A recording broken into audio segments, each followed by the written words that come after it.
click my fingers. And here we are. We are on Avengers Infinity War, which is the UK's #1 box office film, which has taken so far in the UK. Do you want to guess, Deval, how much? In the UK so far, I'm thinking about 60 million.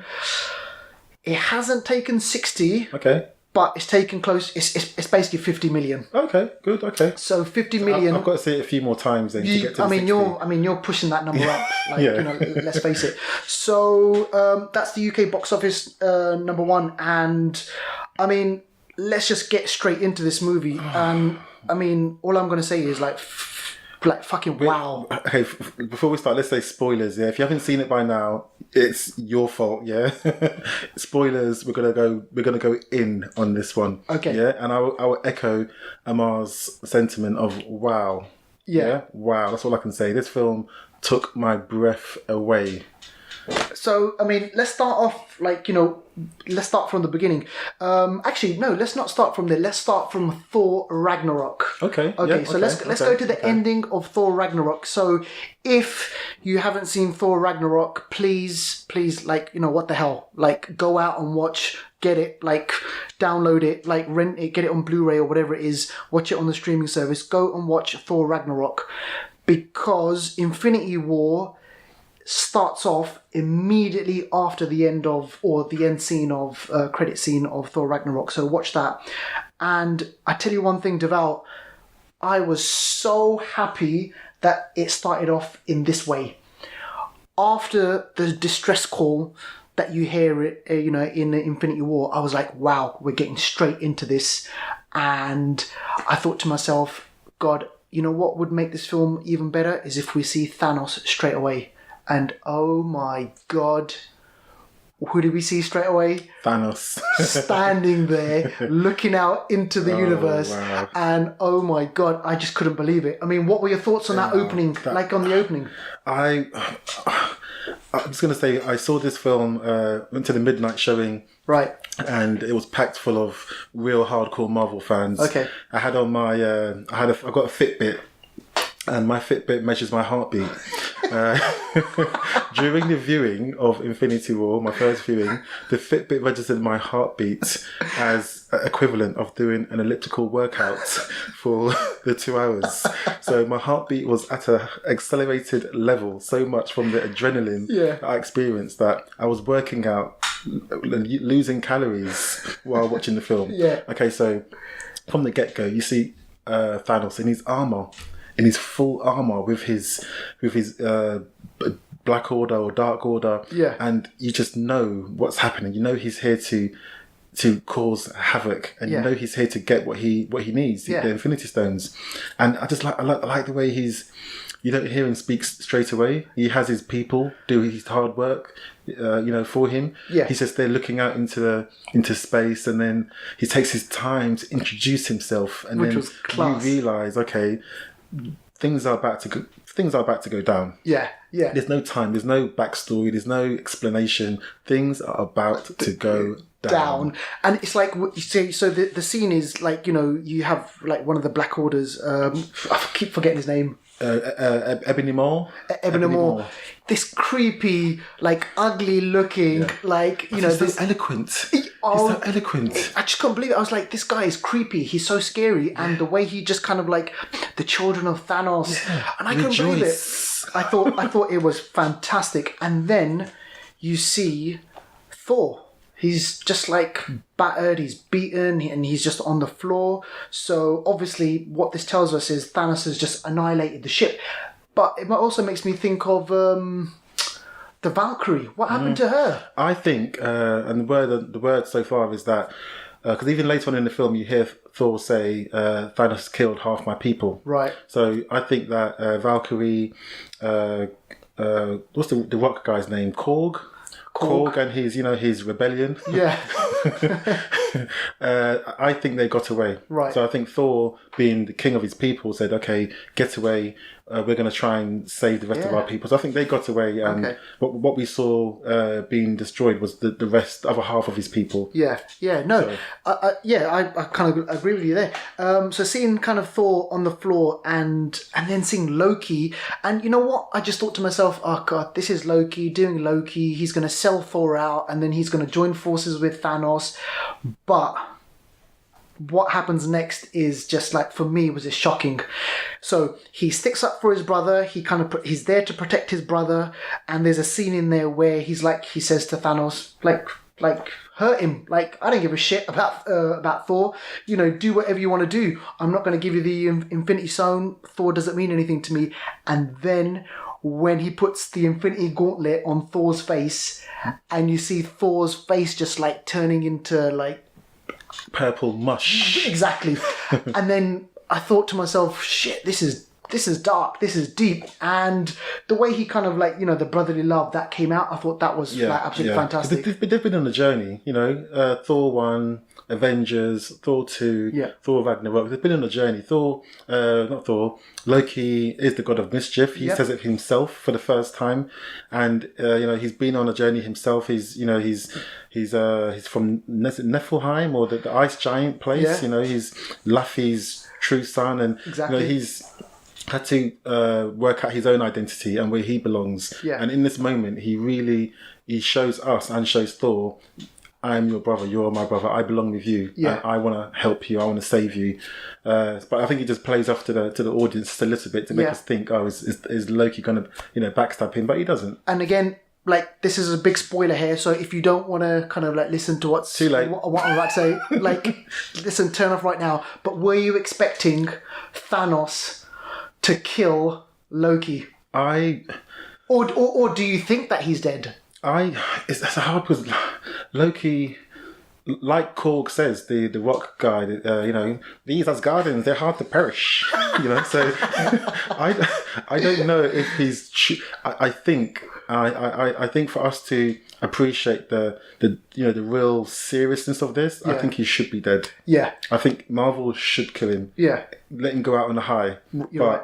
You know, Marvel need to make their money, and Loki is a very bankable, you know, character. But I think they should leave him to die. Let Loki or Tom Hiddleston do some other projects, you know. Yeah. But even before that, Loki presents the Tesseract or the Space Stone to Thanos, and then he says, we have a Hulk, and the Hulk comes out of the Hulk bursts out of nowhere, starts to punch up Thanos, and you think, okay, the Hulk is going to, you know, he's going to bust him up. Yeah, because the Hulk can bust up anyone. Exactly, the Hulk's Thanos the Hulk. Takes a beating from the Hulk, and then he restrains him. He holds his arms. Yeah, and Hulk begins to think, what's going on? No one can do this to me. Thanos gives him the beat of his life. He punches, he dodges, he blocks.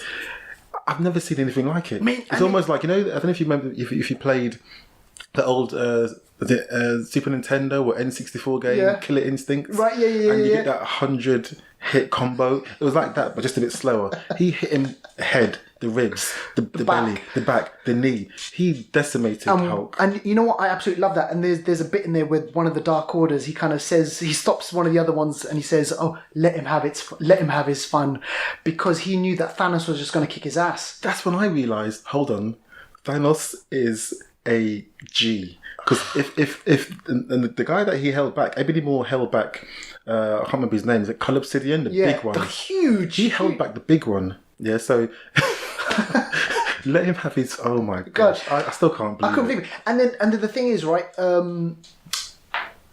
Right. Okay. So where do we stand on Heimdall? Like as a character in the whole kind of Thor universe and the whole Marvel cinematic universe. I mean, in the comics, he's a big deal. Yeah, he is. Yeah, he's a huge deal in the comics. But in the movies, I always felt like as if he was just kind of a secondary character. They had to, like, I guess, power him down a bit so that Thor doesn't have an equal of some sort. Right. But yeah, I mean, he was a necessary character for Thor 1 and Thor 2 because they were in Asgard, the Rainbow Bridge, they needed teleportation. Yeah. Asgard is now not it's now not a planet, it's a people. Yeah. So there's no Rainbow Bridge. So really, Heimdall is obsolete. Yeah. Well, God, really? yeah. So he had harsh. to die. Yeah. Sad as it was. So within the first 10 minutes of the movie, we see Loki meeting his maker, and we see Heimdall meeting his maker. Yep. And why that is because after getting his ass whipped, Hulk is lying on the floor, and Heimdall does this one act of valor, this one act, basically in his dying moments, he opens the Bifrost, and he sends Hulk hurtling out of the universe and into Earth. Yep. And then from that point onwards, Thanos has now got the Space Stone and the Power Stone, which he actually got from Xandar a week earlier. Thor explains it later on in the film. Yeah. And it's good that we didn't actually have to see that. We didn't have to see the destruction of Xandar. Exactly, it happened. So the whole Thanos came with something that he'd done before, which is great. So now we know that kind of Thanos has got 2 stones, Hulk is out of there, Thor's in a really bad place, Loki's like... he's no mischief anymore, and then the film, it just kind of like runs. It's just like it's at a pace where it's like, right, okay, what happens next? And there we end up on Earth. Yep. And we meet Tony Stark. Yep. And he's having a little thing with Pepper Potts, and then out of this conversation, Doctor Strange turns up. Yeah. So even to go back just one little step, when Heimdall sends Hulk to Earth, he sends him through the Bifrost, but he sort of summons the black magic. He says, "All Father, let the black magic or let the dark magic pass through me for the last time." Yeah. And it's because there's no Bifrost. Right. When there's no Bifrost, only some people have the power to summon the black magic or the dark power or something like that to send people away. Yeah. And it's a line that actually Loki says to Thor in Avengers 1. Because after Thor Part 1, the Bifrost is damaged. Right. So after Thor 1, we have Avengers, and we have that scene where Loki's on the plane being taken by Iron Man and Captain America. Yeah. And Thor lands on the ship. That's right. And when they have their little Shakespeare in the Park conversation, Yeah. Loki and Thor, Loki says to Thor, "How much dark magic did the All-Father have to summon to get you here?"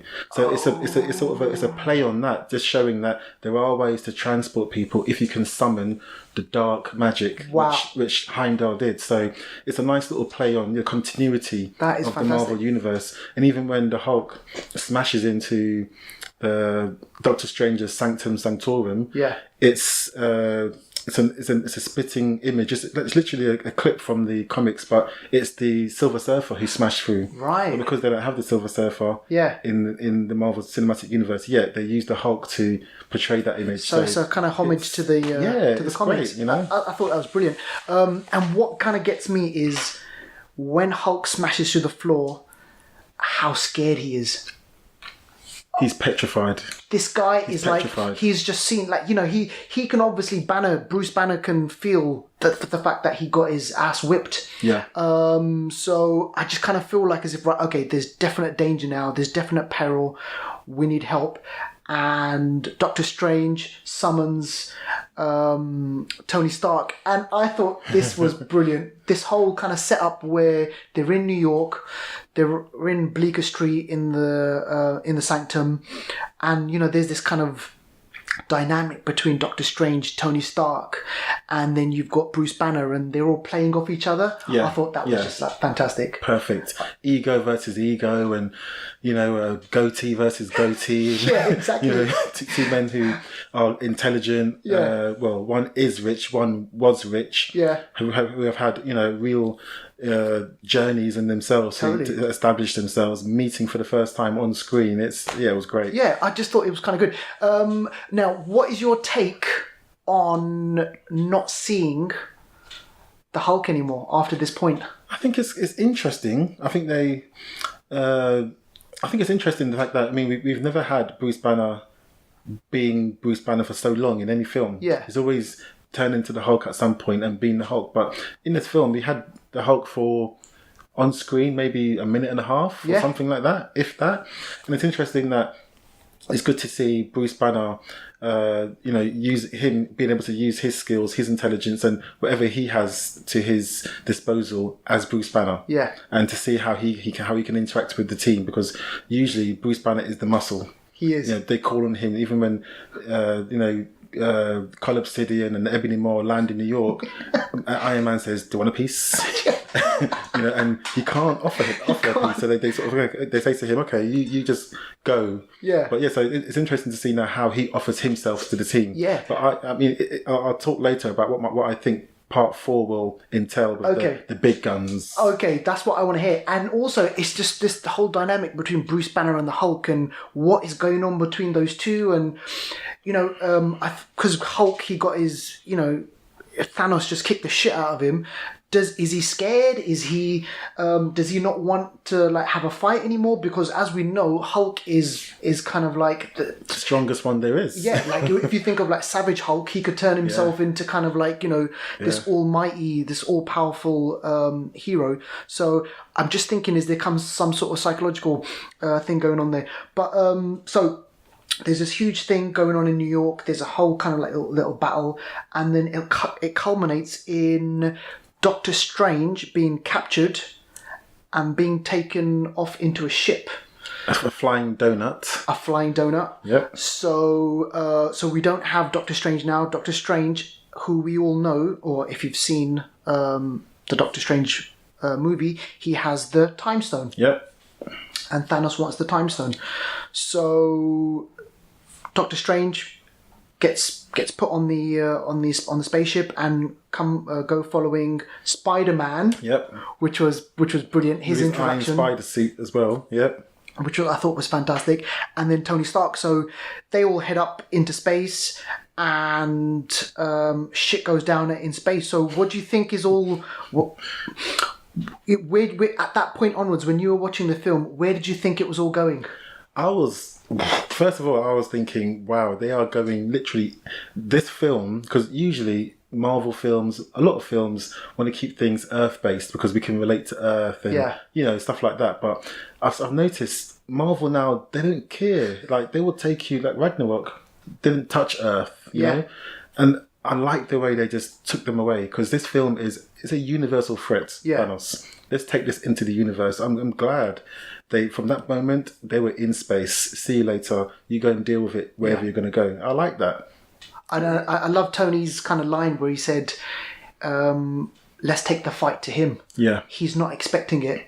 And I just thought, you know what? That is just brilliant. I thought that's just, Tony Stark through and through. And Doctor Strange is all like, shit, no, I'm protecting the Time Stone. And if it comes down to abandoning you and Spider-Man, you know what? I'll leave you guys, because to me the Time Stone is the most important thing, and it's my job to protect it. So there's this kind of whole little dynamic going on over here. And isn't it interesting that you had this Dark Order, one of Thanos's children, super powerful, and he gets outwitted by none other than Peter Parker.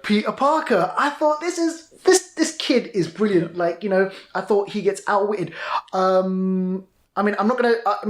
We don't need to go into detail how he gets outwitted, but suffice it to say, this powerful child of Thanos, who's kind of, destroyed, Thor's spaceship, and he's kind of killed people on planet Earth and in New York and everything. He just gets done. He just gets done by Peter Parker. And actually, it was clever. Peter Parker again uses another movie, old school movie technique to deal with a problem. Same way he did in Civil War with Empire Strikes Back around with the wrapping around the legs. And this one was Aliens 2 when Ripley sends the Queen alien out into space. Even has the same pose when he's flying into space, and then he's just kind of frozen. I was a bit gutted to lose the Ebony Maw. Even his name, the Ebony Maw. Come on, Bad. in the comics, he's much more of interesting character than we got to see. Yeah. And I would have liked to see him in part 4. Because I think he's got a lot to offer. Even the way he delivers his lines. The way he's... and he even said to Doctor Strange while he was interrogating him, "I've never failed Thanos." So the fact that this is like they killed him and they overcame him, that's never been done in all these years. So it goes to show the Avengers, they've got a bit of strength. They've got their thinking caps on. So we kind of they get rid of him and they are hurtling towards Titan. To Titan. So Thanos's planet. His home planet. That's his home planet. One thing I'm not sure about though, Titan in the comics is one of Saturn's moons. Right. I'm not sure if in the films it's the same thing. Because I'm thinking, if Titan is a planet with life, how comes we never saw it? Where the hell is everyone? The Hubble telescope didn't pick it up. Yeah, exactly. So I think it must be a planet outside of this galaxy or solar system, but just with the same name. Yeah, okay. So they end up on this planet and meet the Guardians. And they meet the Guardians of the... And then obviously we're introduced to the Guardians of the Galaxy who are still rocking music. I mean... Star-Lord, which I think he's brilliant. The way he's just kind of that same dynamic between the different characters, between Drax, between Rocket and Gamora, and Groot, who's a teenager now, only interested in his defenders, handheld game. So I thought kind of that whole introduction to them was brilliant. And then as they are hurtling into space and they're off on a little mission, who lands on their spaceship? Thor, Odin's son. So, and this is kind of like a brilliant introduction to the kind of the dynamics between Star-Lord and Thor. And what I loved about this, the whole kind of the comedy element between Thor and Star-Lord, and about how he's seen this god of thunder. Yeah. This man, and Drax calls him like a pirate god, a pirate angel, or something. And and then Star-Lord starts to feel kind of like inferior. He starts to feel kind of insecure, and you see Gamora touching his body, which I thought was a brilliant thing. And then to top it all off, you had Star-Lord trying to impersonate Thor with his accent. So I thought that was all brilliant. And then it sends Thor and Rocket off into another mission, and then you had Gamora, and then you had Star-Lord and Drax. They're all going off into another direction. So you've got all these different dynamics going on, and I just thought the way they handled it up to this point was fantastic. It was kind of a little bit like how Lord of the Rings, everyone has they've got one goal, but everyone's got their quests that they need to go off and do by themselves, and they'll all regroup afterwards. It kind of reminded me of that, and it does make the film have a bit more of a universal galactic presence. There's things happening in different areas. And people have their own challenges, which is really good to see. Yeah, because one of my concerns was, how are they going to bring all these characters together, and is it going to work? And when I was watching it, I was like, this is amazing. Like the way that they have physically got this person with this lot, and then this character with that person. I've just got to shout out the directors, Joe, Anthony Russo. They've not put a foot wrong in the Marvel Cinematic Universe yet. Winter Soldier, one of my favourite films. Civil War, one of my favourite films. Infinity War, probably my favourite film now. And then also the writers, Christopher Marcus and Stephen McFeely. They have been in and around comics for years. Right, okay, but have they written any of the... They've written Civil War. Wow. They've written, co-wrote Winter Soldier as well. Right. They've also been writing the Avengers Mightiest Heroes animation, which came out in 2010 to 2012. Right. Which, in my opinion, is the best version of the Avengers cartoon. They've also written comics. So these people, especially the writers, they know this shit. Exactly. They know this shit. To put it plainly, they know what they're talking about. So it's in good hands. That's what I was worried about, man. I was just like, shit, how are we going to kind of, get from this and get to that? And I think they work their magic beautifully. So you've got all these different things going on. And then eventually, up until this point, Gamora, Star-Lord, Drax, and Mantis, who I thought it was brilliant seeing Mantis, and she's got this kind of expanded role now. She's part of the Guardians of the Galaxy. I thought that was really, really fun. They go to... Nowhere. Yep. Which was... We've been there before in Guardians 1 when they went to sell the Power Stone to Talonir Tavan, the Collector. Yep. And seeing Benicio del Toro, seeing him again, I thought, wow, this is going to be interesting. And but hey, Thanos is too clever. That's the thing. Thanos. People think Thanos is just a mad titan. He wants to kill life in the universe. He's you know what his most powerful power is? What? His intelligence. He knew that Gamora was going to come to nowhere, so he went there. He set the place up to look like nothing happened, when really that place was decimated. It was on fire. Yeah. But he made it look like it was. That's why when they got there, they said, "Oh, this place is deserted." It wasn't. He made it look that way. Yeah. He led them there. He's so intelligent. He's so intelligent. Everything that happens doesn't happen by just by coincidence. He makes it happen. Yeah. He understands people. Yeah, he's basically in control. He's pulling the strings, right? Yeah, exactly. So he's pulling the strings. So this means now that he has 3 stones. 3 stones: the power, the space, and the reality stone. And it's quite interesting because in Thor: The Dark World, the reality stone came across as some sort of fluid that can take you from one dimension to the other. But I'm so glad that they made the reality stone as it was in the comics, right? Altering reality. Yeah, and he done that to a T. I know. I thought that was brilliant. Perfect. And there's a moment in the film where Gamora kills Thanos. And I mean, when I saw that, I thought, no, this isn't going to happen. But it was just to kind of see that the character arc where she thinks she kills Thanos and she breaks down and she starts crying. Yeah. And I thought that was brilliant. Yeah. So she really has got feelings for him. It could be, she's happy that he's dead, and she's sad. She could be sad that he's dead because, let's face it, he brought her up. But because of his genius mind, it was just all fake. And then he takes Gamora, which I thought this was like mad. This is like... it's crazy. I mean, he everything he'd done up to that point was so planned. Even the moment when he turned Drax into blocks and Mantis into ribbon, that's from the comics. That is the exact same genius. thing happens in the comics. Yeah. And then there's a moment when obviously Gamora's already asked Star-Lord, if Thanos takes me, you have to kill me because I know something he doesn't. Yeah. And there's that moment when Star-Lord is actually going to shoot her. Yeah. And he goes to shoot her, his bullets turn into bubbles. And then Thanos disappears with Gamora. Before he does, he says something that's really interesting. He says, I like him. I like him. Yeah, exactly. So it goes to show Thanos, he respects people that are willing to make the tough decisions for the cause. And, it's almost like, and think of it in this respect, Gamora and her dad, and then Gamora's boyfriend.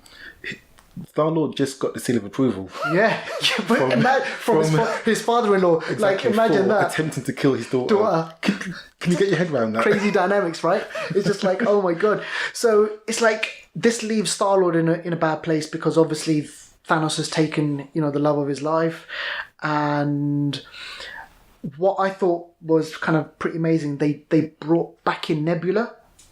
Yeah. So they bring back Nebula into the story, and she's in a pretty bad state. She is. She's in a pretty bad state. So she's basically some sort of suspended torture animation, which is actually from the comics. From the comic books. In the comic books, Thanos has her in some sort of chamber or some sort of chair where she's being burned or tortured. Yeah. And they do it so elegantly in the film. Where the angle you get, you body's think she's split apart. Yeah, you just think she's there. But as the camera turns, you see she's being ripped apart. I thought that was brilliant. And the kind of the relationship between Gamora and Nebula, this kind of sisterly love. Yeah. And it's kind of, the flip side of that, the whole Loki and Thor relationship as well. You know how they kind of like they came together as a team, and I kind of felt that was absolutely really, really important to have that dynamic relationship there.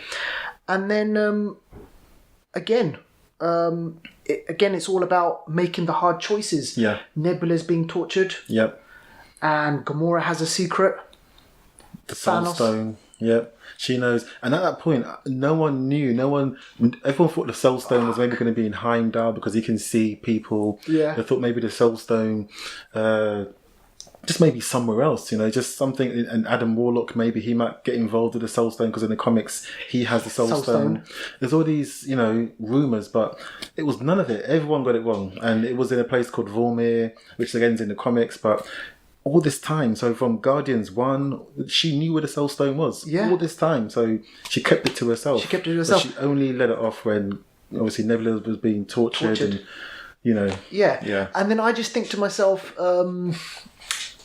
this whole relationship now between kind of Gamora and Thanos, this is really taking shape now. This is, we're going to learn more about, okay, so why is it that he loves... why does Thanos love Gamora so much? And the way he treats kind of Nebula, I just thought, shit, this is like pretty harsh. And he couldn't give a shit about Nebula. He couldn't. Even in Guardians 1, when Ronan confronts Thanos, we see Thanos for the first time. Yeah. And Thanos says to Ronan, you've alienated my favourite daughter, Gamora. Yeah. And you see Nebula's face. She's like getting angry, seething. From 2014, we knew Thanos favours Gamora. Yeah. And it's a really interesting dynamic. So this kind of... hang on, what are we missing? Is there another bit that we're missing in there? Well, this brings us, the Iron Man, Spider-Man and Doctor Strange are with the Guardians plotting... Well, not plotting, but trying to formulate a plan to take Thanos out when he comes to Titan. At this point, Vision and a Scarlet Witch in Scotland in their little love nest making their babies. Shacked maybe up. I don't know how they're going to make babies, but in the comics they have twins. Jeez. Who knows? Yeah.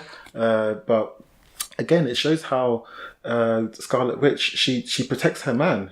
She does. Get away from my man. Yeah. Keep your hands off my man. When they come for him, she just kind of like get away from him, and she just throws them away. And she's really powerful. She gets more powerful with each film. Yeah. Every film she gets more and more powerful. And we're forgetting as you watch the film, you'll realise that she is the one. She's powerful enough to destroy the Mind Stone. With one of the stones. So she's kind of really, really important. And watching her, it kind of made me look back to Avengers: Age of Ultron. Okay. Because I thought of her brother. Oh yeah.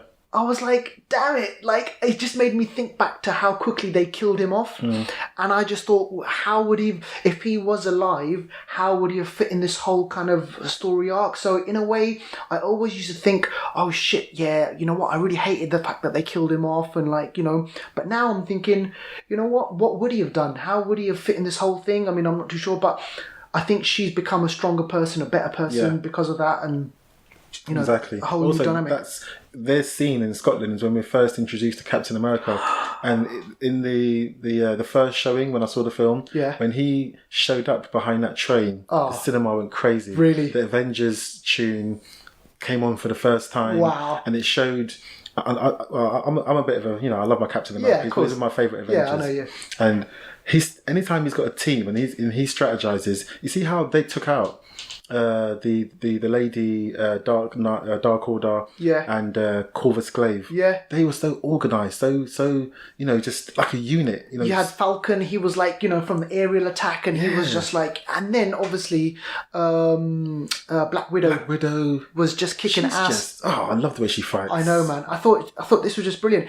But what I loved was him rocking up with his beard. Yeah, I thought, what. He's coming from a dark place. Yeah. He's brooding. Yeah. He's just think about Civil War. He's just kind of basically turned his back on the Avengers, or the Avengers turned their back on him, and he's just off doing his thing. But they're on the run. They've been on the run for 2 years. But he stepped up. He comes back after Bruce gives him a call, and we see him there, and the way he catches that spear. Yeah. Oh man, yeah. I just thought... In the comics, no one can catch it. And in the film, the way he caught it... And did you see the look that she gives? She's like, what the fuck? Exactly. Like, he just caught it. So I thought that was pretty good. So they get taken out and... I think this will bring us on to... somewhere, I guess, the Soul Stone when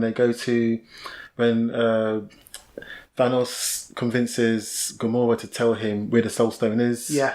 Because Nebula's being tortured. Gamora says it's on Vormir. Yeah. And then Thanos says, show me. And they go to Vormir. And even before they even set foot on the planet, the scenery, the environment, the way it was just all laid out, and I just thought to myself, where is this? Bleak. Exactly. Dark, bleak, it looks cold, just some water, a massive mountain, and then Gamora says, look, it's up there. Yeah. And did you expect... Oh my gosh. We've got to talk about this, Deval. Come on, man. When I saw... At first, you see a figure, like a deathly figure. So I think some people thought it may have been death. Right. Because in the comics, death Thanos is a big part of Thanos' reasons for collecting the Infinity Stones and wiping out half the life. Yeah, and it looks like death. The cloak, the flaying in the wind and the blackness of it. But the voice, watching it, obviously I've seen it 8 times now. 8 times now, I can say, okay, yeah, it does sound like It does sound like Red Skull. Yeah. But when you watch it for the first time, you have no idea. When the camera goes in close and you see his face, his decayed, weary face. And I just thought this is just amazing that this character that we saw from the first Avenger, Captain America, 2011. This guy, because we always wondered, and I think we've over the years we've spoken about this, is the Red Skull going to turn up? Because he's one of Captain America's biggest enemies. Now, here's a question for you. Now that the stone, so basically, before we get to that, the Soul Stone, Thanos has to do something. Yeah. In order to get the get the Soul Stone. Sacrifice the one thing he loves. And we think, and Gamora thinks, that he doesn't love anything, but no. Everyone loves something. And Thanos loves Gamora, and I just thought, showing him with a tear in his eye, I thought this was fantastic. Whoever wrote this deserves an Oscar. Give him whatever, because they've added this kind of human dimension to him, and he's not just your typical villain. So very powerful moment. Very powerful CGI, and you could feel every tear, the texture in his face, the music, the pain. Could feel everything. Yeah, the pain. I couldn't believe it. So he kills Gamora, and the result of that is he gets the Soul Stone. The Soul Stone. Yeah. Now, he's got the Soul Stone. Does that mean the Red Skull is now released? That's a good question. That is a very good question, because now the Red Skull has no reason to be there. So, because he's kind of like this guide. He's guiding people and he's telling people, so this is what you need to do to get the Soul Stone. Now that the Soul Stone's not there, has he been released? Will we see him in Avengers 4? Good question. I think there's a possibility. Yeah. Possibility. Yeah. So that was just one of the things that I thought about. And what happens now to Gamora? Again, I mean, without jumping to the end, we know Guardians of the Galaxy Part 3 is currently the script is being written or has been written or something like that. And it's due 2019? 19, I believe. Yeah, I believe. So that's going to happen, or 2020, I think it is. But that's going to happen. So it's just a matter of what's going to happen to. I think she's going to somehow come back. I think somehow she's going to come back. We're going to come back. We are going to touch on that, and I'll kind of speak to you. So that means if she comes back, that means then Loki can come back. Well, it's a question of how she comes back. Right. And if the Soul Stone is linked to sacrifice, will a sacrifice need to be made to bring her back? Okay. So yes. We don't know the rules yet of how many people you can bring back, or if you can bring someone back, but that's something to be explored. Okay, so now he has 4 stones. Yep. So he's just more and more getting more powerful. He's just killed his daughter. I mean, come on, he's mad. He's a mad titan. So he's just thrown his daughter, off a cliff. At this point, I think we're now at Wakanda. This is and the whole, now, okay, let's explain, why do they go to Wakanda? Because Vision has the Mind Stone still within his forehead. Vision had a thought that if Scarlet Witch destroys the Mind Stone because Scarlet Witch got her powers from the Mind Stone. So Vision believes that somebody with a similar power as a Mind Stone can destroy it. Yeah. So they go to, at first Vision says destroy it, but she says no because you'll be dead as well. Doesn't want to do that. She loves him. So Captain America says, okay, I know somewhere where maybe we can, separate the Mind Stone from your head without killing you. Wakanda. Who's in Wakanda? Shuri, one of the most intelligent people in the world. So that's the reason they go to Wakanda to try and separate the Mind Stone from Vision's head. But as we know, Thanos and his Dark Order, they can sense wherever the stones are. Yeah. So they also go to Wakanda, and that's where the Battle of Wakanda And obviously commences. It sets up this huge battle in Wakanda. You've got the different tribes, which I thought was brilliant. They come back again together. And I just thought, this is going to kind of be epic, this battle scene, because it brings us to the White Wolf. The White Wolf. Yes. And so Bucky Barnes, he gets his arm back. I thought, is it vibranium? They don't really say anything, but I'm thinking it should be. The fact is that the case gets open, you see the arm there, and I just thought, wow. It should be vibranium. Yeah. It better be. God. Don't give me that stainless steel in Wakanda. Oh, vibranium. You've got vibranium everywhere. Give me some of that. So he gets his arm back, and I'm like, yes, he's got his arm back. He's going to kick some ass. And it was just brilliant just to see kind of his story arc as well. His mind, obviously Shuri's worked on him to kind of clear his mind out. So this could be kind of his journey, like going forward now, and we see a different type of hero. And then, we see, obviously, Steve back again. We've got Rhodey. Yep. Rhodey's there. War Machine's there. You got Dora Bruce Milaje, there. Bruce, he's kitted out in the Hulkbuster Veronica, that he helped to design. So, obviously, he can't be the Hulk. So, what's the next best thing? Hulkbuster. Yeah. So we've got all those characters out on Wakanda, and I just seeing kind of Black Panther again. It just kind of made me realize, how much of fun I had watching the Black Panther, like the movie Black Panther, and just kind of coming back to this world. And I just thought, this is brilliant. This is amazing. They have a way of introducing you to characters that you've already seen along the journey without being, too much in your face or spoon feeding you too much. Yeah. I mean, when they first go to Wakanda, before you even know it's Wakanda, you hear the theme tune. The music. This is brilliant. As soon as you hear that, you know what time it is. Exactly. And then you see Black Panther and Okoye, his general, talking about, about the fact that the border tribe, because if you've seen Black Panther, they had, a civil war in a way. Yeah, friction the there. The border tribe are not all there. So she asked, who else is available?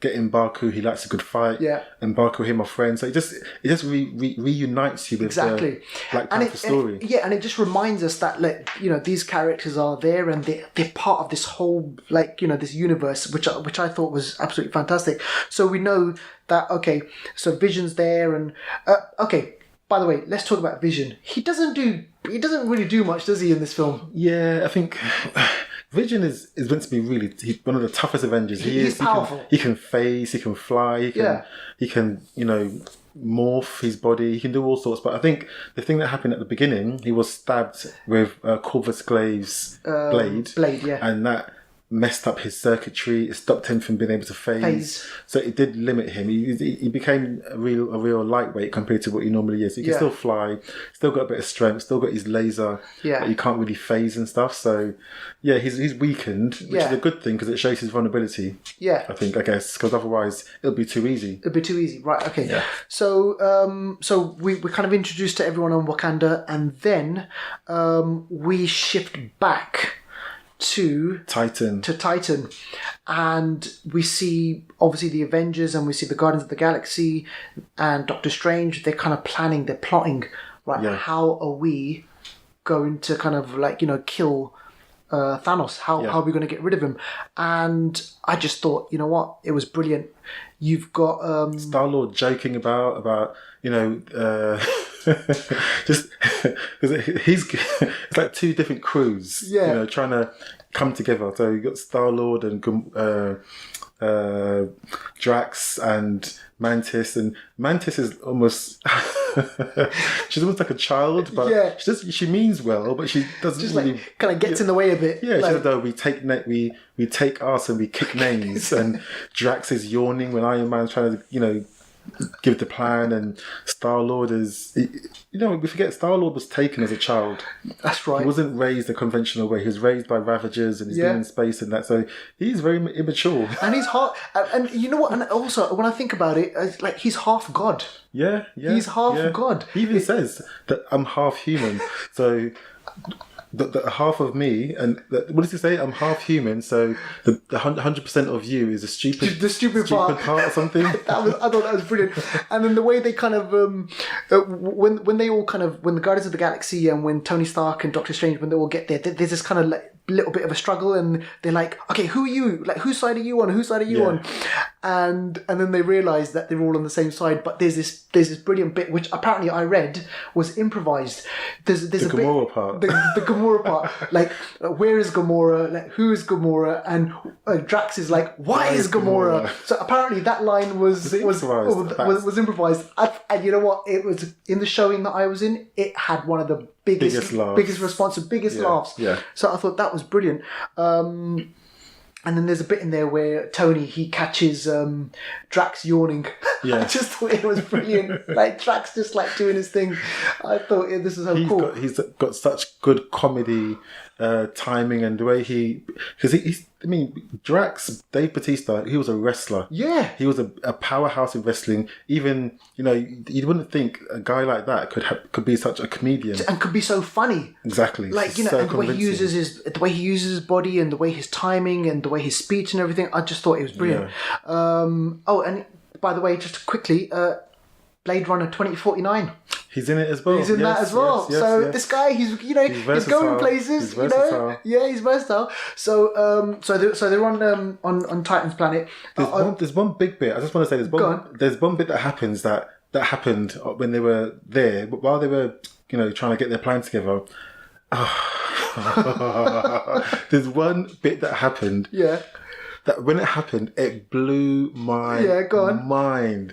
It's the part where Doctor Strange is floating, using the time stone, shaking in like these convulsions. Like you can see almost like he's having a fit. He's phasing into different dimensions or something. And Mantis says, "Does your friend always do that?" And they go and ask him, "Strange, what's up?" And he says, "He just went into the future to see the coming conflicts." And they ask him, "How many futures did you see?" 14,605,000 to be precise. Yeah, 14 million. Yeah. Okay, let me just challenge anyone listening. Try count to even a million. Yeah, exactly. This guy, he recorded 14,605,000 different alternative, endings or scenarios. Yeah. And Stark asks him, "How many did we win?" Yeah. One. Very important. This definitely is really important, and it's going to kind of play into kind of Avengers 4 and the ending of Infinity War and everything. But absolutely, when I saw that, I was like, wow, like, come on, this is brilliant. He's going into the future. He's seeing what happens, and his face is moving, and his his ass is moving, and he's like shifting in his seat. I thought, this is brilliant. So we know that there is one possibility, or just one chance, that the Avengers can win. And when I was watching that, I was thinking, oh, so right. So is Avengers Infinity War going to be where we see the Avengers winning, or is that going to come later on? I don't know yet, or I didn't know at that point. So I thought that was really, really cool. So eventually, Thanos, he comes to Titan, so he arrives there, and who does he find? Just sitting there, just kind of like, he finds Doctor Strange. Great part. I thought it was just fantastic. The way Doctor Strange is just there, and he's just kind of chilling out. He's just in the lotus position, and he's just like kind of chilled. And Thanos is like, "I'm going to take that. I'm going to take the time stone." Yeah. And the conversation they have is so, it's almost like, when It reminded me a little bit of, the James Bond villains. Yeah. When James Bond meets a villain, people will think, oh, why don't you just punch him, or why don't you shout, or why don't you... It's two distinguished gentlemen Exactly. having a conversation. They're enemies, but they're distinguished. Yeah. They respect each other's power, each other's place. And I thought that was brilliant. Thanos comes, he says a few lines, and he even says, I presume that Ebony Maw is dead. Doctor Strange just nods. He doesn't even say anything. He just nods. Thanos says, "This day has extracted a huge toll." It just goes to show he feels for everyone he loses. Exactly. He doesn't want to lose people. I know, and I just think there's this one, and there's one like kind of fight scene in there which I absolutely love, where Doctor Strange, he kind of turns into like 1,000 like Doctor Stranges. I was like, this is brilliant, and then he does this thing with his arms, and then he gets the whips out, and I just thought, you know what, this is amazing. This is a brilliant fight, but then I was thinking, shit, where's everyone else? And then, lo and behold, everyone comes out. Yeah. So you've got Tony Stark, you've got Iron Man, who's just like laying into Thanos. You've got Spider-Man, which was brilliant because... So what one of the things that I loved about this fight scene is Doctor Strange would kind of, he does that thing. The portals, he threw portals. So he's throwing Spider-Man through the portals, and then Spider-Man comes out of the portal and he punches Thanos in a different way. And then there's a bit in there where he calls him Thanos calls him an insect. I thought that was just brilliant. From the comics. Exact same line from the comics. So I just thought this is all fantastic. And there's that part when, because I think you're right, they do. They work as a team. I think this is the plan that they made. We didn't hear them make this plan, but they obviously made this plan, and it's about using each other's powers and strengths and so on. But the part when Star-Lord jumps on Doctor Strange's platforms, and then he sticks a bomb or something on Thanos' back, and just before it goes off, he sticks up the middle finger and jumps back into a portal, and classic. And that's exactly what Star-Lord would do. Exactly. That is what they wrote that like fantastically. And then there's a point where we're like, shit, this is getting real. They're getting close to Thanos. They're getting, are they going to get him? And then you've got Tony Stark and you've got Spider-Man trying to pull the gauntlet off. Yeah. And also before that, actually, it's interesting because one of the most crucial people in that is Mantis. She's able to get him to sleep. Yeah. The fourth time I watched it, I watched it with someone who doesn't. He knows, but he didn't really appreciate Mantis. Right. When Mantis jumped on Thanos' neck, he said, "What's she gonna do?" And I thought, no, she's there to put him to sleep. Because she's to put Ego and the living planet to sleep. She's powerful. So it just goes to show they all work together. And then I think, as you're about to say, they're almost going to get the gauntlet off. There's a bit in there where I'm just like, oh shit, come on, they're doing it there. And then Mantis, she kind of puts him to sleep. And then Thanos, he goes through this kind of... We see this kind of pain that he's going through, and I think he's reliving the moment where he had to throw Gamora off the cliff and kill Gamora. And if it wasn't for Star-Lord getting really angry and messing the plan up, then they would have had Thanos. They would have had it, yeah. They would have saved the universe. They would have saved the universe. But I understand, the love of your life is dead. You aren't going to be thinking right. You're not going to be thinking straight. And Star-Lord being who he is, he's brash, he's kind of unpredictable. He was like, you know what? You son of a bitch, you killed the person that I love. I'm going to get you. And then just at the moment where they're about to pull the glove off, Thanos, he gains his consciousness back again, and then he just kind of gets the glove, and that's it, game over. Yeah. That is just game over. And I think after that point, Doctor Strange has a mini sort of one-to-one with him. We mentioned he goes into like multiple man or whatever, and then Iron Man has a little battle with him.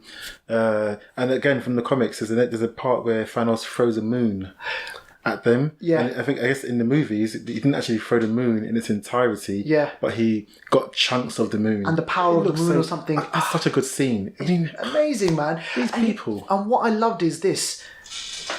the kind of the one-to-one that Thanos has with Tony Stark with Iron Man, he's like, I know who you, and then Tony Stark's like, do you know me? He goes, I know who you are. He says Stark.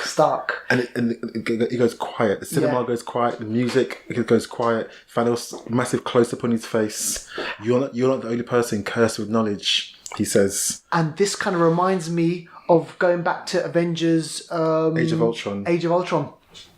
The whole vision, and like, you know, he sees the death of kind of like everyone, and I just like, wow, this is deep.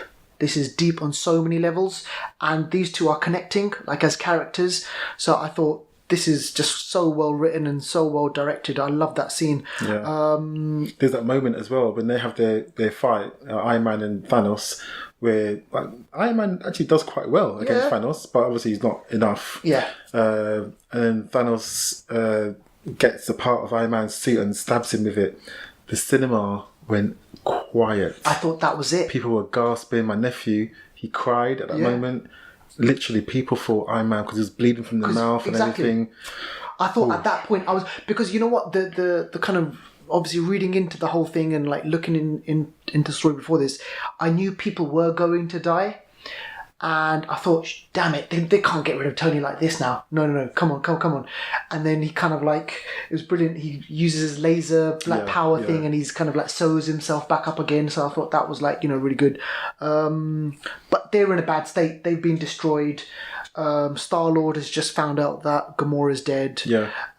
They nearly had the Infinity Gauntlet. And then Thanos is away. But just before that, remember, because Thanos was going to kill Stark. Right. And he says, and there's a moment of respect where Thanos says, you know, you fought well. I hope they remember you. And then Doctor Strange says, no, wait.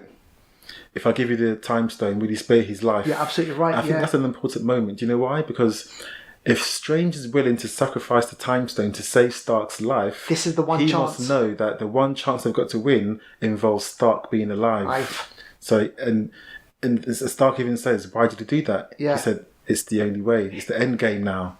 That's it. It's the end game. I totally remember that. And I thought, this is mad. This is brilliant. So Doctor Strange has seen a scenario where the Avengers win. And this could be that step in seeing that kind of come to fruition. So I thought that was really good. But they're in a bad place. And Nebula's there as well.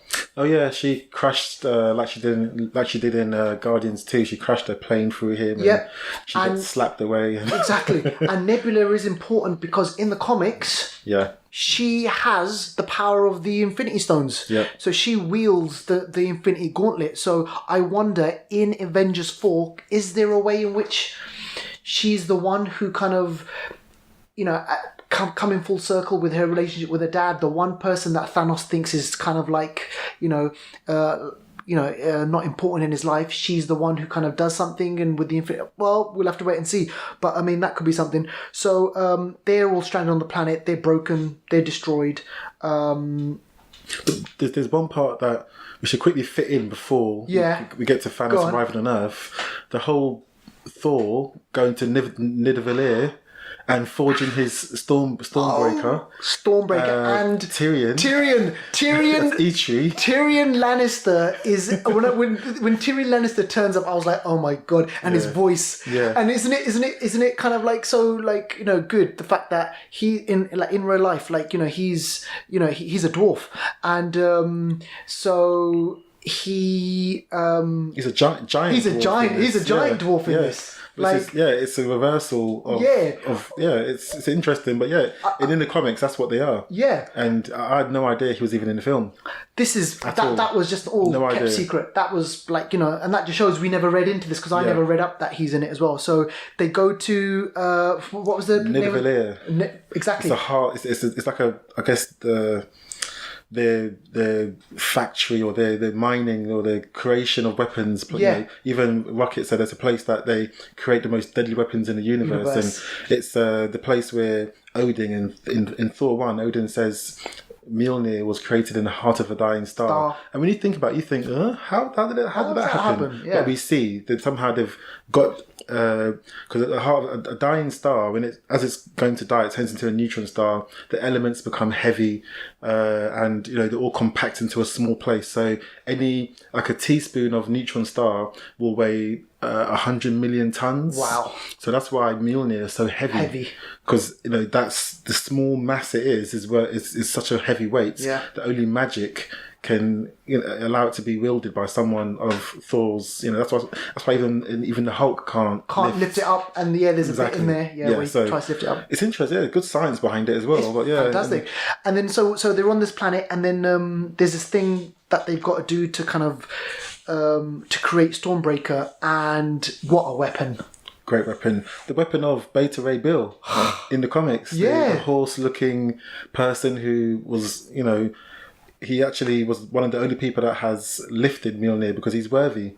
But Stormbreaker they've brought into the Marvel Cinematic Universe. And not only that, it has the power to summon the Bifrost as well. And I was just like, whoa. And let's talk about the part when they entered Wakanda, when they came crashing down. Oh, and the my music, Lord. the cinema was going crazy. This scene where Thor has now Stormbreaker, he has the power, rockets with him, he has the power to basically go anywhere in the universe, and he wields the Stormbreaker, he wields this weapon, the Thanos killer, the Thanos killing type of weapon, and he lands on Wakanda. And he just annihilates the enemy. Yeah. He just kind of destroys them and he throws it and Thor he's just is knocking powerful people out. now.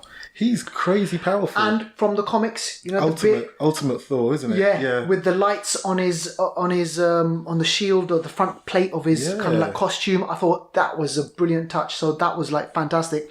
So then it takes us to this massive battle. So fast forward now to this massive battle. We've got Thor, we've got the Winter Soldier, we've got Steve Rogers, we've got Groot, Captain America. Name me. I am Groot. I am Steve Rogers.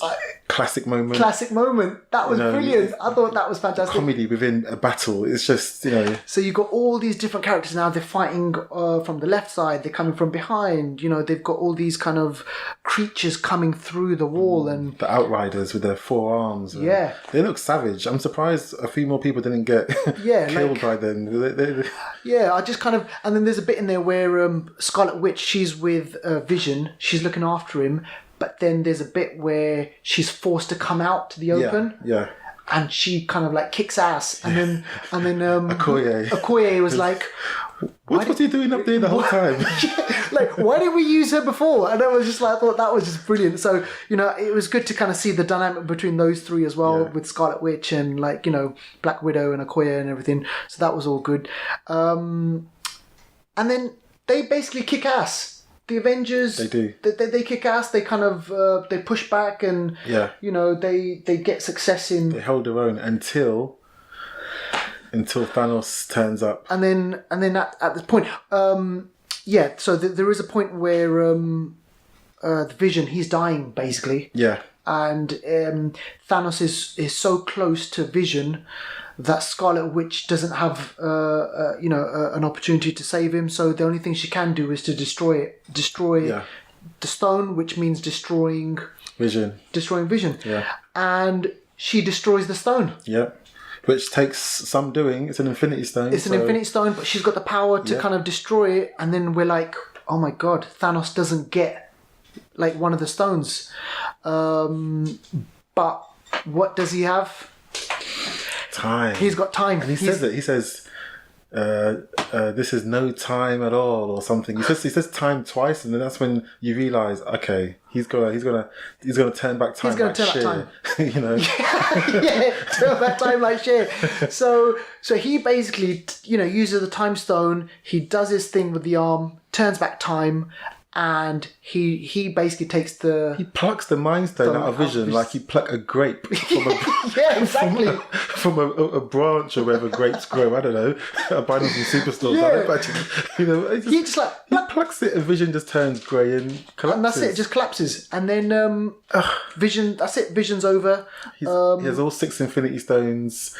everyone's all, everyone else is on the floor and knocked out or whatever. Scarlet Witch, he's slapped away. Yeah. And just when he gets all the Infinity Stones, he gets that power, all the light surges through his body. Exactly. And then there's a fight scene between Captain America, and Thanos, and the bit where he's holding Thanos can basically crush his skull. Yeah. And he's just holding it, and that's from the comics as well. Exactly. Even Thanos for a second looks at Steve like, he looks at him in a way to say, "Oh, how are you doing this?" I think he's sort of surprised by his spirit and strength, but he still knocks him out.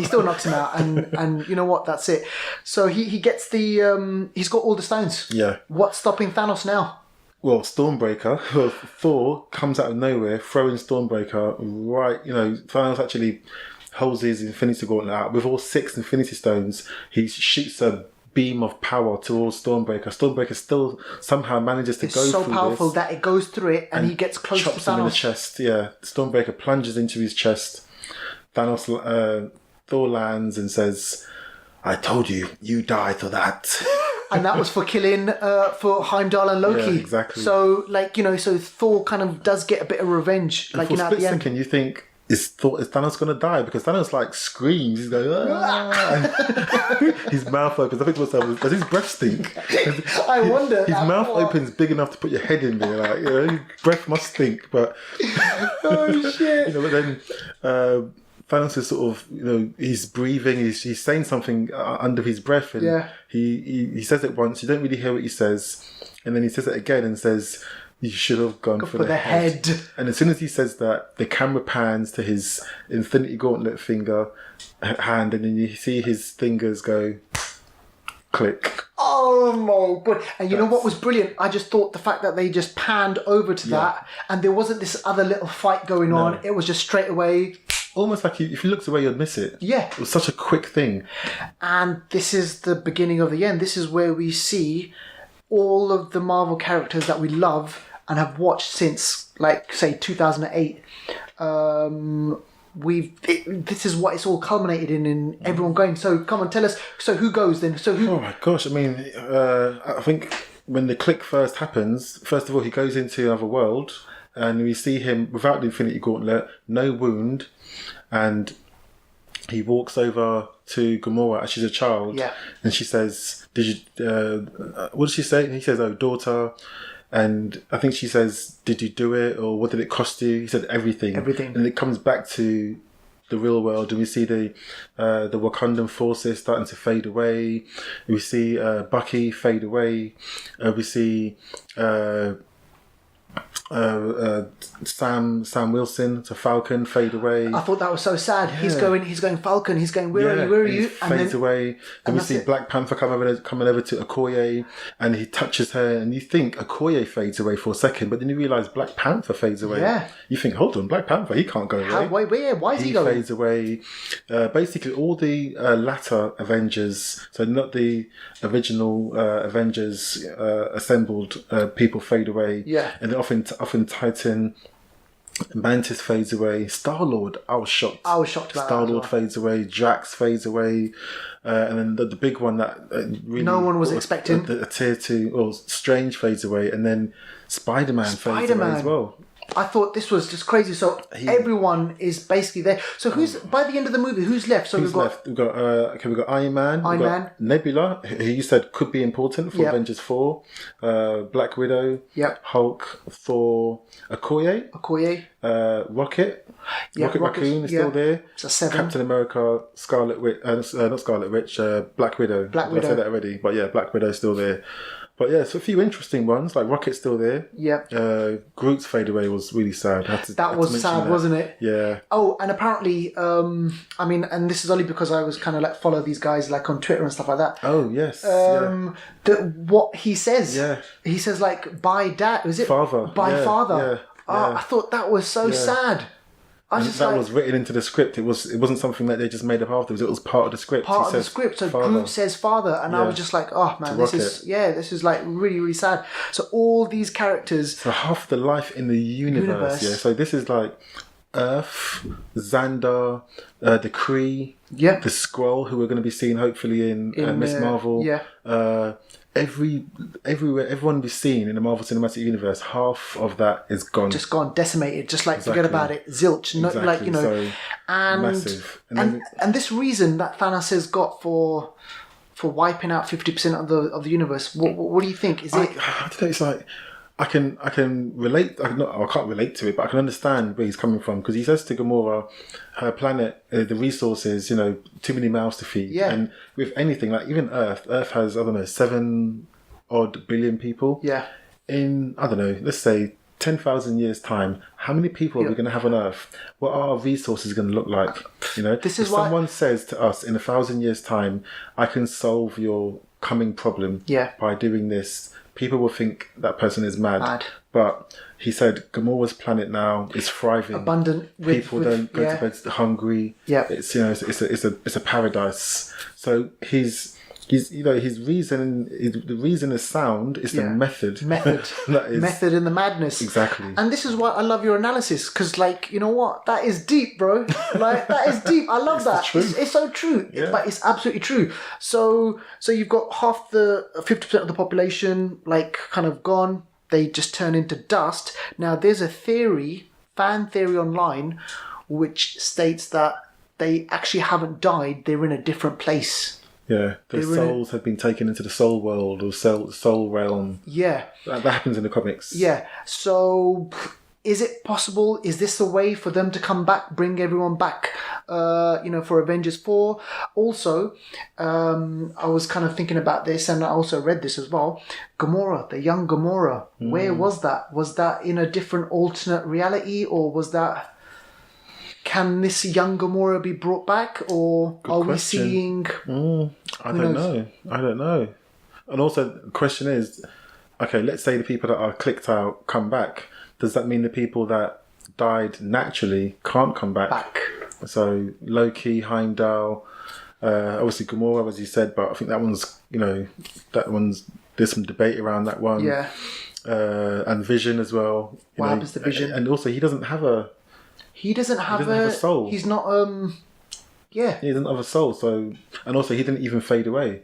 He remained at the end. Yeah. So, who knows? Yeah. Maybe Shuri downloaded his consciousness before the whole thing. Yeah. So who knows? But it's interesting. And then the end sort of scene. Is again straight from the comics. Thanos sitting down on his farm. Beautiful, like this paradise, basically. And his dream was, and I think, was it Gamora who said, like, what are you going to do after... Doctor Strange said it. Sorry, Doctor Strange said it. And he was like, I'm going to sit down and I'm going to watch the sunset. Yeah. And I'm going to smile. Yeah. And it's interesting, when he said that, when he replied to Doctor Strange, some music played in the background. And it was the same music that played at the end when he was sitting down, actually, with the sunset. You know, it was the same. It was like it almost repeated itself. Yeah. So they paid it off. And you know what? I wanted to double check this in that particular scene, because when I went to watch this the second time, I thought I want to see Thanos' face. Is it sad? But he was actually smiling. Yeah, it's like a smile of content. Yeah, contentment. Like he's been through a lot. Yeah. At the same time. And I just thought, like, you know, are they going to have this angle where he's like, damn it, what have I done? But no, he was happy. He was fine. He was just sitting there, sunset, paradise, boom. Job done. He's, I don't know, because you see he's limping a bit. The Infinity Stone is damaged. Right. Half of his body it was damaged. Looks a bit charred. The other half isn't. So I'm not sure what kind of condition he's in, or what toll it took on his body doing what he done. I don't know if the axe, wound is still there. I'm not too sure. I guess we'll find out. But you're absolutely right about the charred Infinity Gauntlet. Yep. That was, and then were the stones still there? They were. The stone still works because he was able to use the space stone to go. Right. So I'm sure they still work. That's not gonna. But then can he just time stone it back? Who knows? Will he go to Nidavellir and get the other Infinity Gauntlet that was there? Who knows? Yeah. Oh, and this reminds me. Do you remember from Thor Ragnarok when Hela, when she goes to Odin's what was it called? Odin's Treasures or something like that. Yeah. You see an Infinity Gauntlet there, Fake. and she calls it fake. Yeah. I just thought that was just funny because all these Infinity Gauntlets, like, you know, all lying around the place. But so everyone's basically decimated. Everyone's destroyed. Like, people are sad, broken, and there's a final shot of the Avengers, like Hulk, Thor, Steve, like they're there just and battered and wounded and just they can't say anything. I think Steve Rogers just says, "Oh God, that's it. Yeah, that's it. What can you do?" And then the film ends. Music it's not even happy music. It's sad. The credits going to dust as well. Yeah, I want to cry now.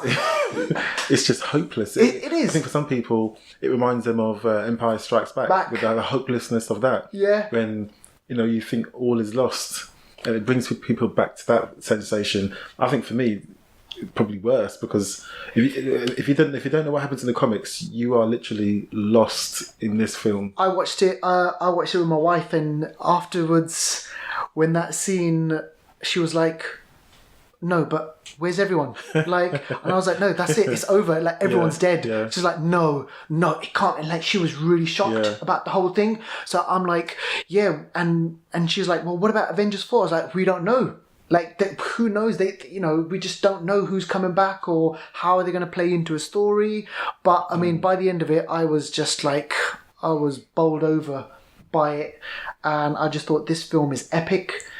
It is well written. I thought, you know, that it was funny when it needed to be funny. It was sad when it needed to be sad, and it was dark when it needed to be dark. Had all those elements in it, and I just thought they did not miss a step.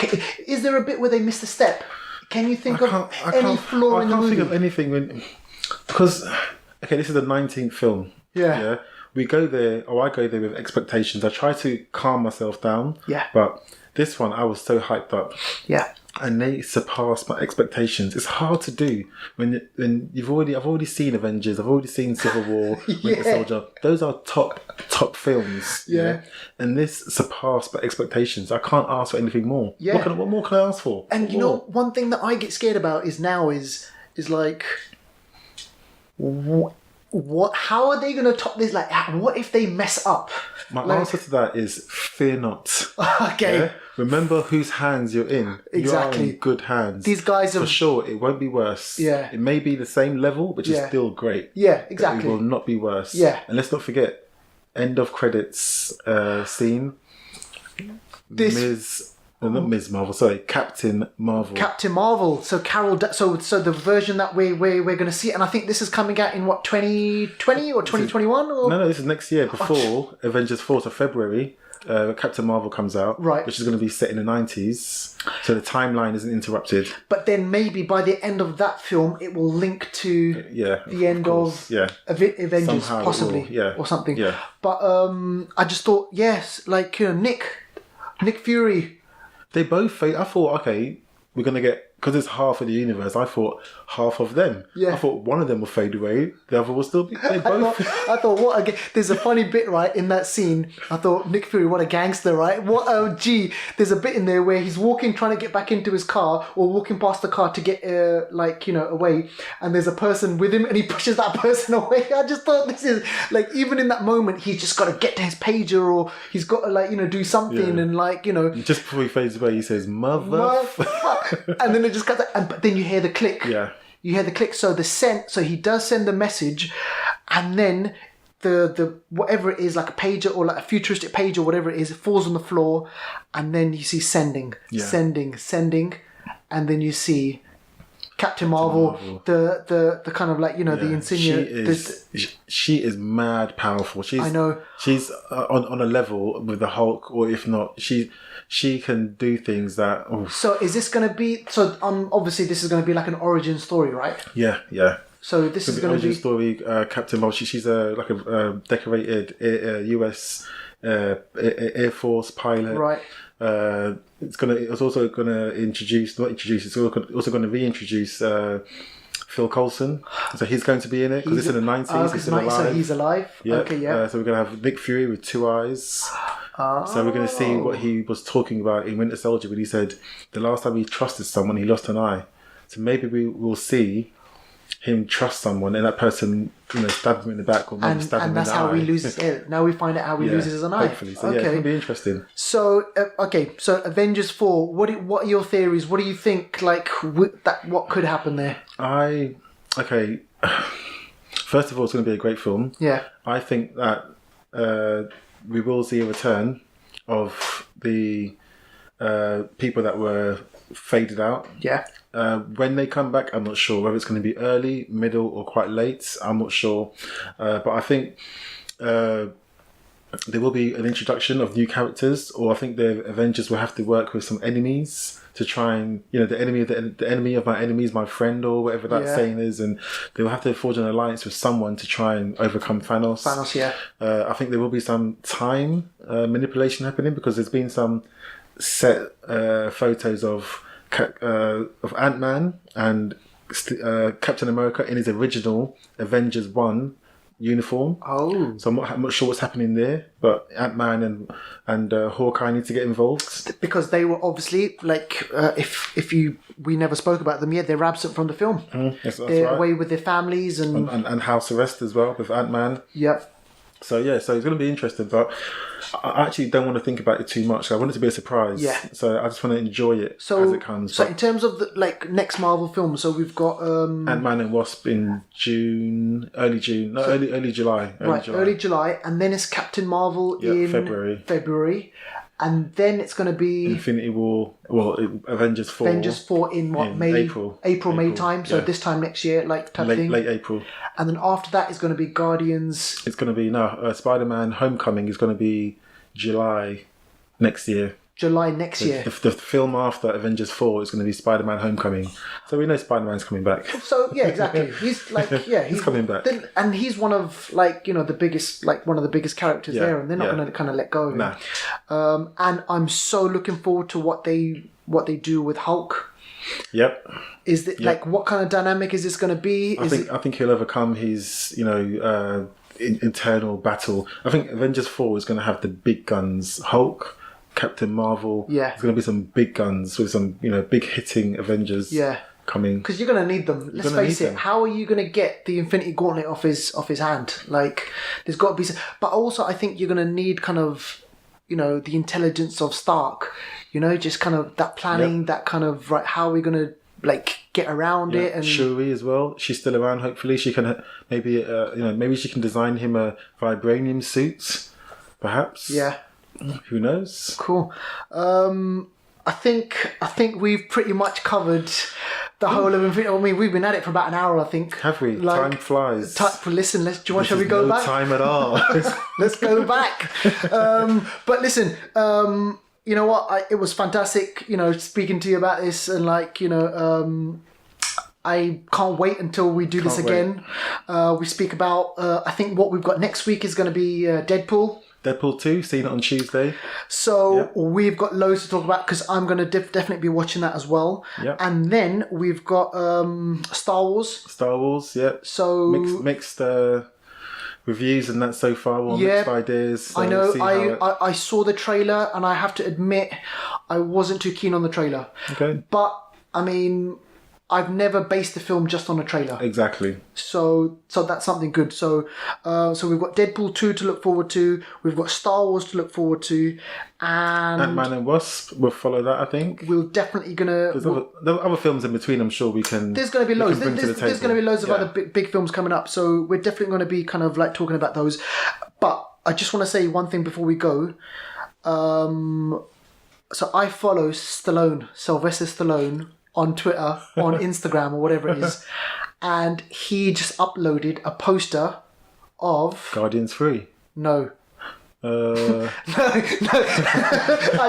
for the listeners out there, if you'd have just seen Duval's face, oh my god, it was like he should be in Guardians 3. I think he's one of the Ravagers, or apparently, I think it was Sarkar or something. I can't remember what his name was. Yeah. Well, apparently, just going back to that, director of Guardians 3, James Gunn. He will be in it, so they're talking about it. Okay. So he will be in that. But what I was thinking about is this Stallone's other big kind of magnus opus is come on, Rocky. No, Rambo. Rambo. Another one. And listen, look, I've been a huge fan of Stallone for like ever since I was a little shit, basically. So exactly. Well, yeah. So him uploading this poster, and all it is of him and his machete knife, just with this motion of just it in the ground, and there's this like. I just couldn't believe it. I was just like, wow, we're going to see another Rambo. And the guy's like hitting like 60s, like 70 years old. I'm just like, what is this guy doing? But I can't wait, you know? So there's that. I can't wait to kind of look forward to that. And obviously Creed 2. Come on. Oh, that's coming out as well. Yeah, Creed 2, cool. Which is, I'm not sure if it's, this year or it's next year, but Creed 2 and, Killmonger. You know what? He's back in it. He's back in it. Okay, Killmonger's back in it. So we've got loads of films to look forward to, and you know what? Keep it locked here. Obviously, we're going to be discussing these films, and Deval and I will be here, kind of guiding you, coming in your ears. Obviously, don't forget to like and subscribe. Like and subscribe, which you can find us on the following. On YouTube, and which I will definitely. We're gonna give you the details for that. So listen out and peace out. And we hope you enjoyed it. And like us, tell us what you don't like. Give us comments. We'd love to read them. And if you've got any reviews that you want us to read out, just let us know on the Facebook page or on the YouTube page. Deval, peace out.